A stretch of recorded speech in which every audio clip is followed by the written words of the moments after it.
আসসালামু আলাইকুম। তোমরা যারা 2025 সালে এসএসসি ও দাখিল পরীক্ষা দিবা তাদের জন্য আজকের এই গুরুত্বপূর্ণ ভিডিও ক্লাসটি। আজকে আমরা 6টা টাইপ নিয়ে আলোচনা করব। যে 6টি টাইপ অঙ্ক শিখতে পারলে তোমাদের বিগত 10 বছরে সসীম ধারা থেকে সকল প্রশ্নগুলো ইনশাআল্লাহ সমাধান হয়ে যাবে। তোমরা প্রথম অঙ্কটি দেখতে পাচ্ছ, প্রথম টাইপের অঙ্কটি এখানে দেওয়া আছে 5 প্লাস 70 প্লাস 29 প্লাস ধারাটি কোন পদ 101। এই অঙ্কটি প্রায় 10টি বোর্ডে এসেছিল। আজকে আমরা এই অঙ্কটি সমাধান করা শিখব ইনশাআল্লাহ। এর পরবর্তীতে তোমাদের আর এই অঙ্কটা কখনো আর ভুল হবে না। তোমরা যেই দেখতে পাচ্ছ যেহেতু একটি সমান্তর ধারা, তো আমরা বলতে পারি এটা প্রথম পথ হচ্ছে এ সমান সমান 5। এরপর সাধারণ অন্তর আমরা জানি দ্বিতীয় পদকে আমরা প্রথম পদ দ্বারা যদি বিয়োগ করি তাহলে 17 মাইনাস 5 ইকুয়াল টু 12। তাহলে যেহেতু বলছে ধারাটি কোন পদ 101, তো আমরা বলতে পারি, মনে করি বা ধরি ধারাটি এনতম পদ হচ্ছে 101। এখন যদি আমরা এটা সূত্রে ফেলাই, যেহেতু আমরা এটা সূত্র জানি, এখানে এনতম পদের সূত্র অর্থাৎ A plus N minus 1 into D equal to, এখানে আমরা লিখতে পারি 101। এখন যদি আমাদের মানগুলো আমরা বসাই, যেহেতু এর মান দেওয়া আছে 5 প্লাস এরপর লিখতে পারি এন মাইনাস 1, ডির মান দেওয়া আছে 12 ইকুয়াল টু 101। এখন আমাদের কি করব, এগেই 12 দ্বারা এন এবং মাইনাস 1কে আমরা কি করব, গুণন করে দেবো। তাহলে লিখতে পারি এখানে 5 plus 12 N minus 12 equal to 101। এখন যদি আমরা এই যে মাইনাস 12-এর মধ্যে থেকে 5 বিয়োগ করি তাহলে হবে 7 মাইনাস 7। তাহলে এখানে লিখতে পারি 12n মাইনাস 7 ইকুয়াল টু 101। এখন এই যে মাইনাস 7 উপাশে যা কী হয়ে যাবে, প্লাস 8 হয়ে যাবে। তো এখানে আমরা লিখতে পারি অর্থাৎ 12n সমান সমান 101। এখান থেকে এই মাইনাসটা উপাশে যা প্লাস হয়ে যাবে। তো এখন এখানে 7 হবে। এখন যদি আমরা এখানে n ইকুয়াল টু যদি যোগ করি তাহলে 101-এর সাথে যে 7 যোগ করা যায় তাহলে হবে 108 ভাগ আমরা 12কে আমরা নিচে দিয়ে দেবো, যেখানে গুণন অবস্থা আছে। তাহলে এখানে নিচে কী হয়ে যাবে, ভাগ হয়ে যাবে। যদি কাটাকাটি করি তাহলে এখানে যাবে হচ্ছে এখানে 9 বার। ওকে, তাহলে এর ইকুয়াল টু কত, 9। তা আমরা বলতে পারি ধারাটি 9তম পদ হচ্ছে 101। এটি হচ্ছে আমাদের এই প্রশ্নের সঠিক অ্যান্সার। এরপর টাইপ 2 নম্বরে অঙ্কে বলা আছে 7 প্লাস 13 প্লাস 19 প্লাস ধারাটি 15তম পদ নির্ণয় করো। তো এই অঙ্কটি প্রায় 5 থেকে 6টি বোর্ডে এসেছিল। তোমরা দেখতে পাচ্ছ 24 সালে এসেছিল দিনাজপুর বোর্ড, রাজশাহীতে 23 সালে আসছিল, যশোরে 22 সালে আসছিল, চট্টগ্রামে 22 সালে এবং দিনাজপুর 19 সালে এবং ঢাকায় 16 সালে এসেছিল। তো এই অঙ্কটি খুবই গুরুত্বপূর্ণ। এই টাইপে যদি আমরা অঙ্ক করতে পারি তাহলে যদি এই টাইপটা আমাদের শিখতে পারি তাহলে এই রকম যে কোনো ধরনের অঙ্ক আসুক না কেন আমরা সমাধান করতে পারবো। হয়তো তোমাদের অঙ্কের ক্ষেত্রে কতে হয়তো সংখ্যাগুলো একটু চেঞ্জ থাকতে পারে, তবে তোমরা এই নিয়মে অঙ্কগুলো সমাধান করবা। তো এখানে আমার যেহেতু বলা আছে ধারাটি 15তম পদ নির্ণয় করতে হবে, যেহেতু এটা একটি সমান্তর ধারা, তো আমরা আবার আগের অঙ্কের মতো লিখতে পারি যে এখানে প্রথম পদ এ সমান সমান লিখতে পারি 7। ওকে, আমরা 7 লিখলাম। এরপর লিখতে হবে সাধারণ অন্তর অর্থাৎ 13 থেকে যদি আমরা মাইনাস 7 বিয়োগ করি, অর্থাৎ দ্বিতীয় পদের সাথে প্রথম পদ আমরা কি করব, বিয়োগ করব। তাহলে সমান সমান কত হবে, 6। তাহলে আমরা জানি যে এনতম পদ সূত্র হচ্ছে এইটা। যেহেতু এখানে আমাদের বলছে 15টি পদের মান চাইছে, তো আমরা লিখতে পারি এখানে 15তম পদ ইকুয়াল টু, এখানে এর মানটা বসাই অর্থাৎ 7 প্লাস 15 মাইনাস 1 এবং ডির মান দেওয়া আছে 6। এখানে আমরা ক্যালকুলেশন করলে আমাদের অ্যান্সার হয়ে যাবে 7 প্লাস, যদি আমরা বাদ দিই তাহলে হবে কত, 14 ইন্টু 6। তো এখানে যদি আমরা একটা গুণন করি 7 প্লাস 24 থেকে 2 তাহলে হবে কত, 84। 84-র সাথে যদি আমরা এখানে 7 যোগ করে দেই আমাদের সঠিক অ্যান্সারটি হবে 91। আশা করি তোমরা বুঝতে পারছো। আমরা 3 নাম্বার টাইপের অঙ্কটি সমাধান করে দেব। যে এখানে আছে 1 cube 2 cube plus 3 cube plus এভাবে dot dot dot 15 cube equal to কত। তো এই অঙ্কটি প্রায় 4টা বোর্ডে এসেছিল। চট্টগ্রাম 23 সালে, সিলেট বোর্ডে 23 সালে এবং দিনাজপুর 23 সালে এবং রাজশাহীতে 22 সালে এসেছিল। তো তোমরা যদি এই টাইপের অঙ্কটি সমাধান করতে পারো তাহলে যদি এরকম কোনো অঙ্ক আসে সংখ্যা চেঞ্জ করে তোমরা অবশ্যই তোমরা সমাধান করতে পারবা। যেহেতু এখানে আছে কিউব, তোমাদের এই সূত্রটা জানতে হবে, অর্থাৎ ঘন সূত্রটা তোমাদেরকে জেনে নিতে হবে।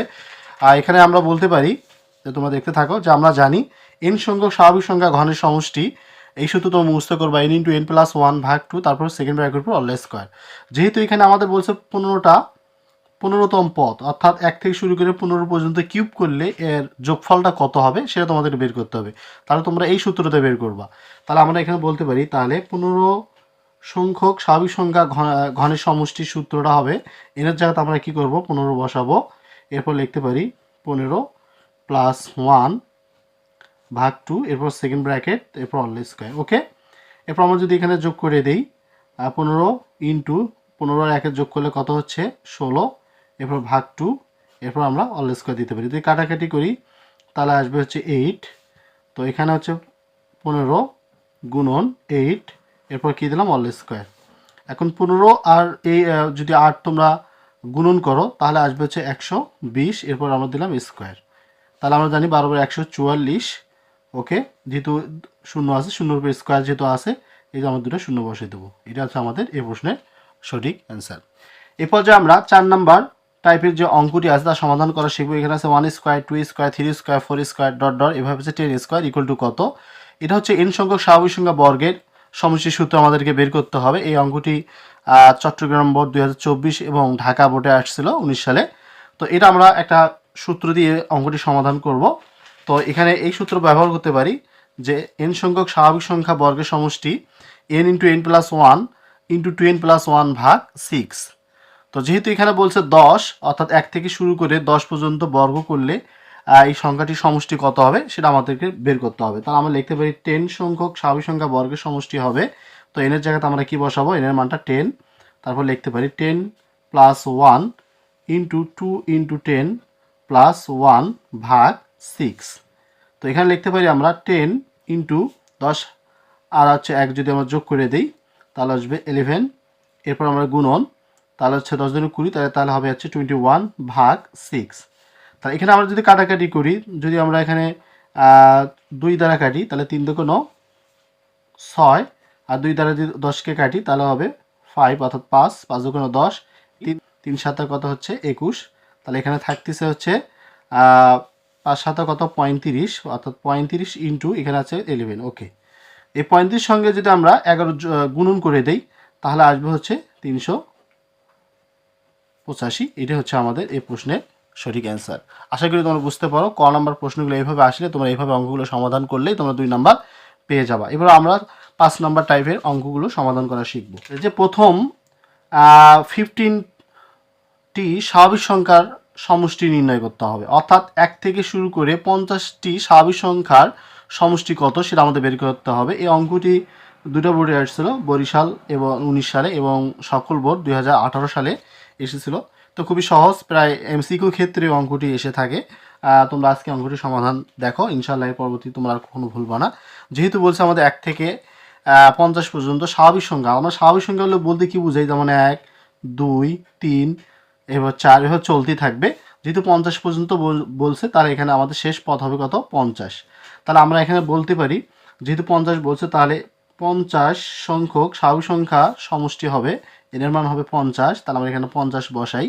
তো এই সূত্র n ইন্টু n প্লাস 1 ভাগ 2, তোমরা এই সূত্রটা মুখস্থ করে রাখবা। তারপর এখানে লিখবো 50 প্লাস 1 ভাগ কত 2। এখন যদি আমরা কাটাকাটি করি তাহলে আসবে হচ্ছে 25, যদি কাটাকাটি করি তাহলে আসবে 25। এরপর যদি আমরা এখানে আসবে 50-এর সাথে 1 যোগ করে দিই তাহলে আসবে হচ্ছে 51। 51 আর হচ্ছে তোমরা 25 যদি গুণন করো তাহলে আসবে হচ্ছে 1275। এটি হচ্ছে আমাদের এই প্রশ্নের সঠিক অ্যান্সার। আমরা টাইপ 6 নাম্বার অঙ্কটি সমাধান করব। এখানে বলা আছে log 3, log 9, log 27, log 81 ধারাটির সাধারণ অন্তর কত। খুবই সহজ একটি প্রশ্ন, 2 থেকে 2 লাইনে এই অঙ্কটি সমাধান করা সম্ভব। এটা রাজশাহী বোর্ড 2019 সালে সৃজনশীল প্রশ্নে কতে এসেছিল। তো ইনশাল্লাহ আমরা এই অঙ্কটি সমাধান করা শিখব। log 3, এরপর log 99কে আমরা কি করব, অর্থাৎ এভাবে লিখতে পারি log 3 উপর স্কয়ার দিতে পারি। এরপর log 27কে ভাঙাতে পারি, অর্থাৎ 3 উপর আমরা এভাবে লিখতে পারি কিউব। এরপর প্লাস log আমরা 81কে ভাঙাতে পারি, অর্থাৎ 3 উপর পাওয়ার 4। ওকে, এখন আমরা কি করব, এই যে পাওয়ারগুলো সামনে নিয়ে আসবো। এখানে আছে log 3 plus 2 log 3 plus 3 log 3 plus এই যে এটা সামনে চলে আসবে 4, অর্থাৎ 4 লগ 3। তাহলে দেখো এখানে লগ কিন্তু 3 আছে, প্রতিটা ক্ষেত্রে লগ 3 আছে। তাহলে আমরা বলতে পারি এটা হচ্ছে একটি স্বাভাবিক সংখ্যা।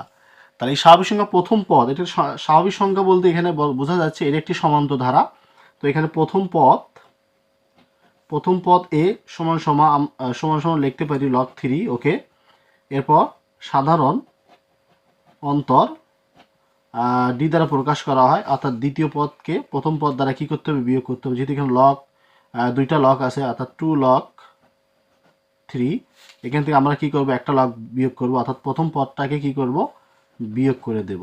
যেহেতু এখানে দুটো লগ রয়েছে, যে বাদ দেই তাহলে হবে লগ, একটা লগ 3, ওকে। এটি হবে আমাদের সাধারণ অন্তর, অর্থাৎ প্রশ্নের সঠিক অ্যান্সার। কিছু ব্যতিক্রম অঙ্ক সমাধান করা শিখব। এখানে 7, 8 এবং 9 এই তিনটে অঙ্ক কিছু ব্যতিক্রম রয়েছে, যা সসীম ধারার ক্ষেত্রে কতে এসেছিল। তোমরা দেখতে পাচ্ছ এখানে লগ বেস 11, অর্থাৎ এখানে লগ 11 ভিত্তিক লগ, এখানে আছে √3 11 এবং √11 সমান সমান কত। খুবই সহজ একটি প্রশ্ন। আমরা যেভাবে সমাধান করব, এখানে লগ থেকে প্রশ্নটি এসেছিল। তো এখানে আমরা লিখতে পারি লগ 11, তো আমরা এই ব্র্যাকেটের কাজটা করে নেব। যেহেতু এখানে আছে 3 তো এখানে 11 উপর আমরা পাওয়ার লিখতে পারি 1/3 ইন্টু রুট মানে আমরা জানি হাফ, তাহলে আমরা লিখতে পারি 1/2। তো এখানে 11 লিখব, এখানে আমরা হাফটা লিখতে পারি। এরপর এখানে লিখতে পারি লগ 11। এবার আমরা ব্র্যাকেটের কাজটা করে নেব, দুটা 11 মধ্যে একটা নেব বেস, এবং পাওয়ারগুলো কি করব, যোগ করে দেব। তাহলে 1/3 প্লাস 1/2। এখন আমরা এভাবে লিখতে পারি লগ 11 ভিত্তিক লগ। তো আমরা এখানে এই 11টা এখানে লিখব, এখানে লসাগু হবে হচ্ছে 6, যদি আমরা গুণন করে দিই আর গুণন, তাহলে হবে এখানে 2 প্লাস 3, তো ইকুয়াল টু, তো এখানে যদি যোগ করা যায় তাহলে হবে 5/6। তো এই পাওয়ারটা কি হলো, সামনে চলে আসলো। তো এখানে লগ 11 পাওয়ার 11, ওকে। তো এখানে বেস পাওয়ার আর বেস যদি 1 হয়, তা আমরা জানি তার মানটা আসে 1। তো আমরা 5/6 ইন্টু 1 ইকুয়াল টু আমরা লিখতে পারি 5/6। এটি হচ্ছে আমাদের প্রশ্নের সঠিক অ্যান্সার। এখন আমরা 8 নম্বর অঙ্কটি সমাধান করা শিখব। এটা একটি খুবই গুরুত্বপূর্ণ একটি অঙ্ক। এটা বোর্ডে আসছিল, এটা হচ্ছে সিলেট বোর্ড 2020 সালে এবং কুমিল্লা বোর্ড 2019 সালে এসেছিল প্রশ্নটি।